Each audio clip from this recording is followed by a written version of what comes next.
Naku po, marami ngayon ang kikiligin sa takot at sa tuwa sa ihatid ko sa inyo.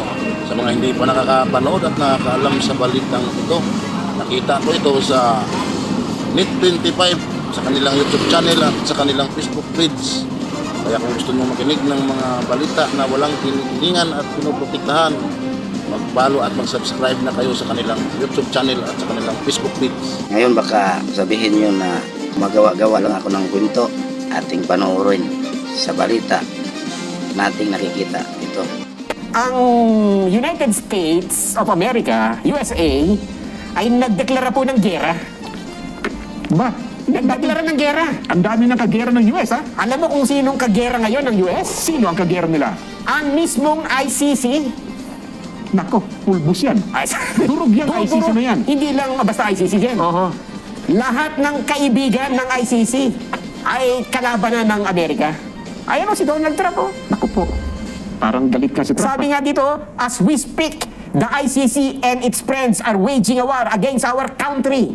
Naku, ang dami pa naman kaibigan sa Pilipinas yan. Naku po! Pagka nabalitaan ng Amerika na kayo'y nakikipagtulungan in any way sa ICC, Sa anumang kaparaanan, ha? ay Sa anumang kaparaanan. yari kayo. Oh, Alam mo ba kung sino ang ginamit pa ni Trump na magpadala ng babala? sino? Yung mismong US Secretary of State, Aba. Marco Rubio. Ay, mabigat nga yan talaga. Mabigat yan. Hindi biro-biro yan. Oo. Gusto mo mapakinggan? Ano ang sabi ni US Secretary of State Marco Rubio? Eto, nagpadala nga sa atin ng, sabi nga, Mensahe. i-play nyo ito sa saganang mamamayan. Yeah, pakinggan Babalaan ninyo yung lahat ng nakikipagtulungan sa ICC. Nako po, Lahat yari ng ka. sumusuporta. Patay Lahat ka ng dyan. kaibigan, nakikipagkaibigan yan sa ICC. Patay ka Lahat dyan. ng pumupuri sa ICC. Oh, I-play natin. For 250 years, Americans have governed ourselves as a free and sovereign people.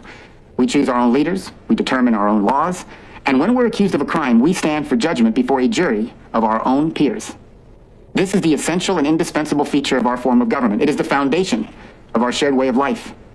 But today, powerful people in faraway places want to take that away from us.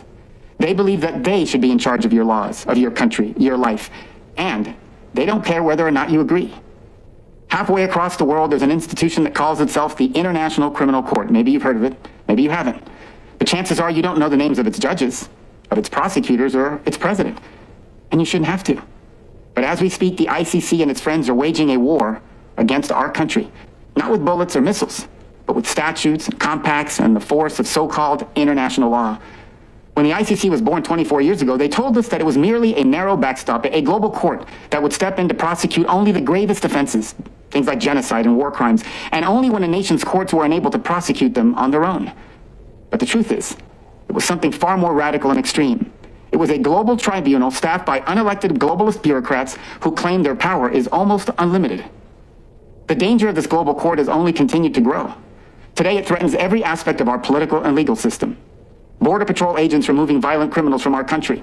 American Marines risking their lives to defend our homeland. Prosecutors working to dismantle terrorist plots to attack and kill Americans.